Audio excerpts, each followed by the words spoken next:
I wanted to post a quick video about how to determine if you got a bad battery or if you have a bad alternator. I'm starting to see more and more questions about that come up, so let's get started.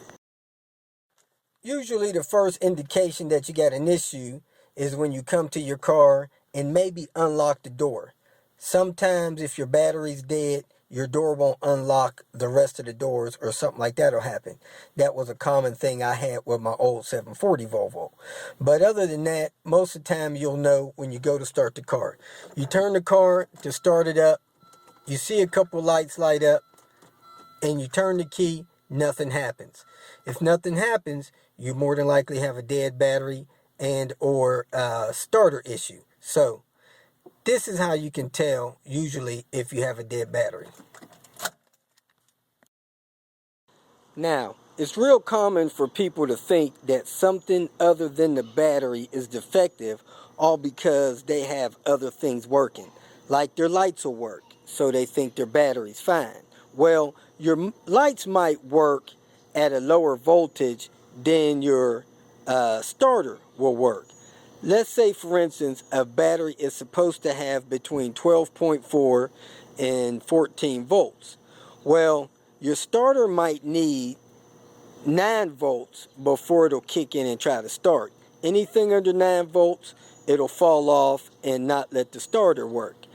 Anything above 9 volts, the starter will kick in and try to start the car. Even though it's slow cranking or low, it may still turn the starter. Now, your headlights might work at 6 volts. So all because your headlights work don't mean that your battery's good enough to start your starter.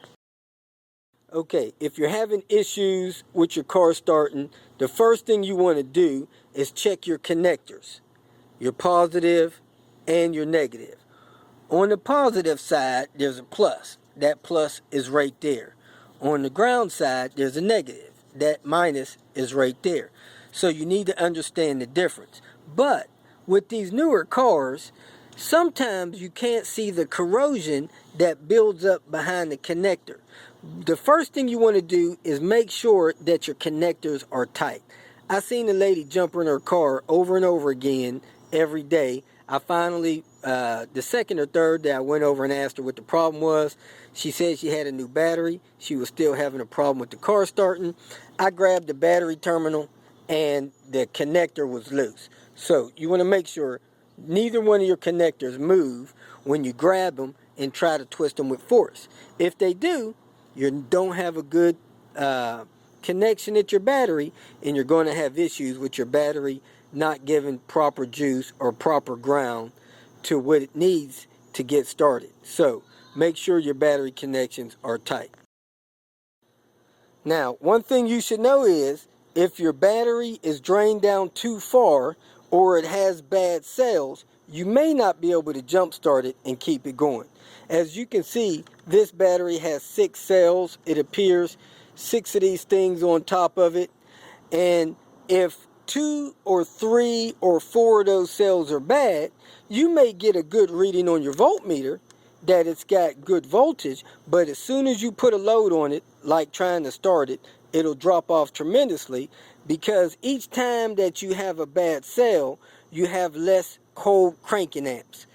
This car battery has 600 cold cranking amps, and if half of the cells are bad, it may have 12 volts on those good cells, but it has 300 cranking amps, which is not enough to start the car.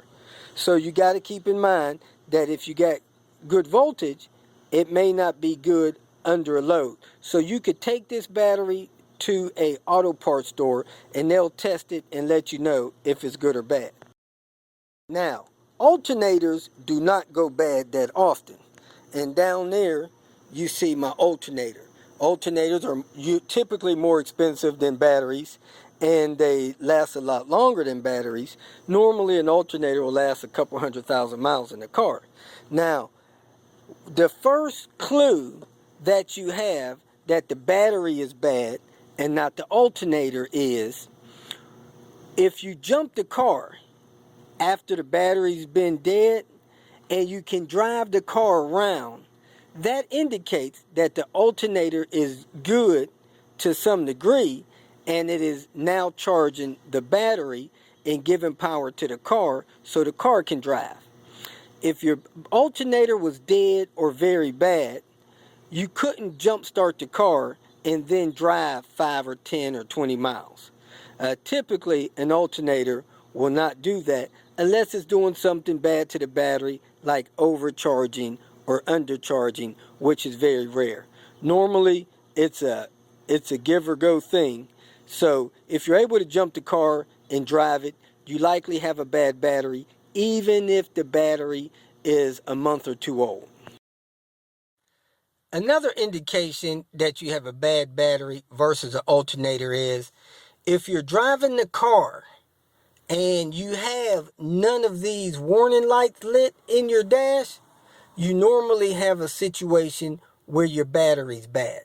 Normally, you'll get a battery light and maybe 2 or 3 other lights will light up, indicating that you have a problem with your charging system. So you may want to look in your owner's manual and read the warning signs in your owner's manual that lets you know if your alternator or charging system is bad. If your battery's bad, you might get a battery light, but more than likely, you will not get a battery light. You'll get a charging system light if your alternator is bad. Okay, just to recap, if you try to start the car, your battery starts your car, not your alternator. So, if you're having problems starting your car, your battery's weak for one reason or another. Maybe you're not driving the car enough. You typically need to drive the car on a daily basis or at least once a week for an hour or at least a half hour to charge the battery up. If you typically take short trips of 10 minutes or less to work or from work, you can wear a battery down in 60 or 90 days. That vehicle needs to be run at some point during the week for at least 30 minutes to give that battery a good charge. Now, if you are having problems starting, your battery's weak.